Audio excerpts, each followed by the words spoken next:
On this episode's of Origins and Histories, we explore creepypasta icon, Jeff the Killer. How the character came to be still remains unknown to this day, but it seems that all credit of Jeff the Killer's fame would go to YouTube user Cesar, who uploaded a video called Jeff the Killer Origin Story back in October 2008. The video contained what would be many's first time seeing the disfigured face of Jeff the Killer. However, the explosion of Jeff the Killer's fame truly begun back in the year 2011, when a particular story hit the creepypasta world, and a new horror icon was born. Now to the origins. There have been a few, but I'll go with the one that's been mostly accepted. A teenage boy moves into a new city. Jeff was always different than others, and showed signs of inner demons that nobody knew about. One day, a trio of bullies decided to pick on Jeff and his brother Lou. However, Jeff, who was a year older, went on to beat the three in a fashionable style.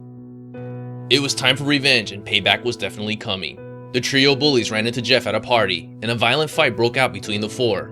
The end result, one bully dead, one bully knocked out, and Jeff's face was severely burned and disfigured for the rest of his life. The incident would eventually send Jeff deeper into his dark side, who would then go on to slaughter his whole family, but later stories would reveal that his brother Lou survived. By the year 2012, Jeff the Killer was all over the place, and became the face of creepypasta.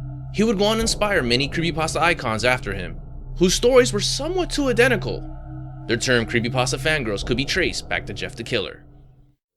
Jeff the Killer's popularity would lead to several video games, and a Russian director is working on a possible movie. Inspiration of Jeff the Killer's character, and this is just my opinion, but the timing would suggest that Heath Ledger's Joker had a hand into the creation of Jeff the Killer's look and story. Jeff the Killer would go on to fight Slender Man, and one of his survivors would come back to hunt him down.